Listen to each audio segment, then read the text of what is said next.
Lição 154. Eu estou entre os ministros de Deus. Que hoje não sejamos nem arrogantes, nem falsamente humildes. Já fomos além de tais tolices. Não podemos nos julgar e nem precisamos fazê-lo. Essas são apenas tentativas de evitar a decisão e adiar o comprometimento com a nossa função. A nossa parte não é julgar o nosso valor. Nem podemos saber qual é o melhor papel para nós. O que podemos fazer dentro de um plano maior? Nós não podemos ver inteiramente. O nosso papel é definido no céu, não no inferno. E o que pensamos ser fraqueza pode ser força. O que acreditamos ser a nossa força frequentemente é arrogância. Qualquer que seja o papel que te foi designado, foi selecionado pela voz por Deus, cuja função é a de falar por ti também, vendo as suas forças exatamente como são, e também ciente de onde podem ser melhor aplicadas, para quem e quando ele escolhe e aceita o teu papel por ti. Ele não trabalha sem o teu próprio consentimento, mas não se engana quanto ao que tu és e só escuta a sua voz em ti. É através da sua capacidade de ouvir uma única voz, que é a sua própria, que tu vens a ser, enfim, ciente de que há uma única voz em ti mesmo. E aquela única voz te designa a tua função e a entrega a ti, dando-te forças para compreendê-la, fazer o que ela acarreta e ter sucesso em tudo o que fazes, que seja relacionado com ela.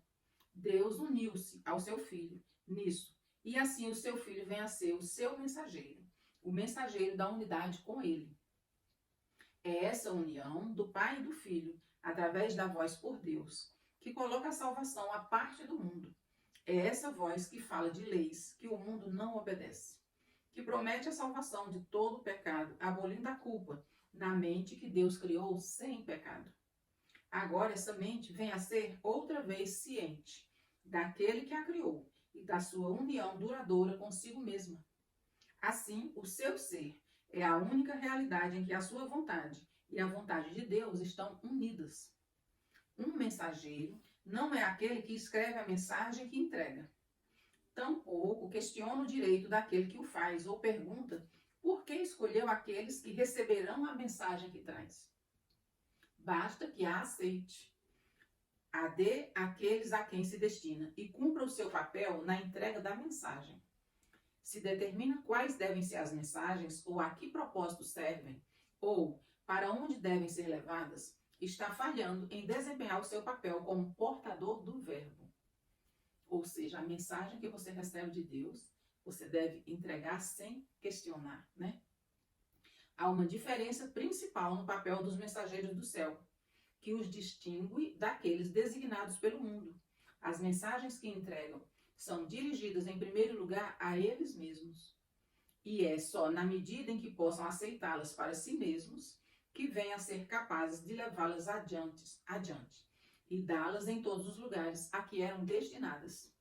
Como os mensageiros terrestres, eles não escreveram as mensagens que trazem consigo, mas vêm a ser os seus primeiros destinatários, no sentido mais verdadeiro, recebendo a fim de preparar-se para dar. Um mensageiro terrestre cumpre o seu papel, dando todas as suas mensagens. Os mensageiros de Deus desempenham o seu papel com a própria aceitação das suas mensagens para si mesmos. Então, você tem uma mensagem que você vai passar para frente, mas que você precisa aceitar para você também. E mostram que as compreendem, dando-as aos outros. Eles não escolhem papéis que não lhes tenham sido dados por sua autoridade. E assim ganham com cada mensagem que dão. Tu queres receber as mensagens de Deus? Pois é assim que vens a ser o seu mensageiro.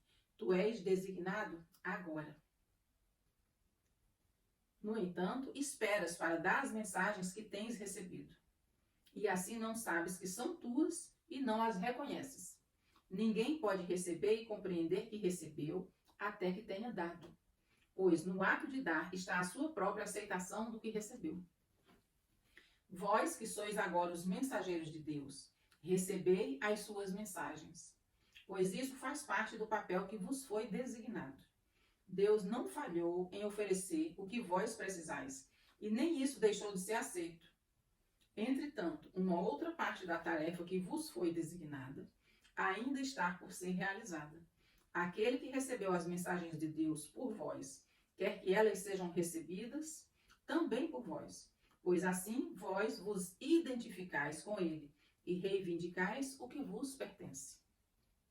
É o reconhecimento dessa união que empreendemos hoje.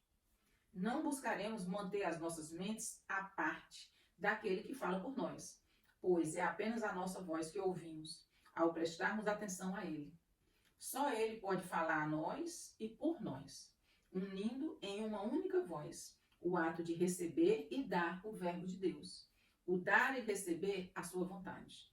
Praticamos dar a ele o que ele quer ter para que possamos reconhecer as suas dádivas para nós.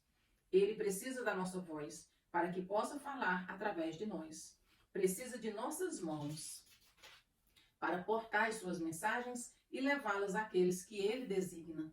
Precisa de nossos pés para nos trazer para onde é sua vontade que estejamos, para que aqueles que esperam na miséria possam enfim ser libertados. E ele precisa das nossas vontades unidas à sua, para que possamos ser os verdadeiros receptores das dádivas que ele nos dá. Aprendamos hoje apenas esta lição. Nós não reconheceremos aquilo que recebemos, até que o tenhamos dado. Já ouviste isso ser dito em centenas de maneiras, centenas de vezes, e no entanto a tua crença ainda está faltando. Mas isso é certo, até que venhas a acreditar nisso.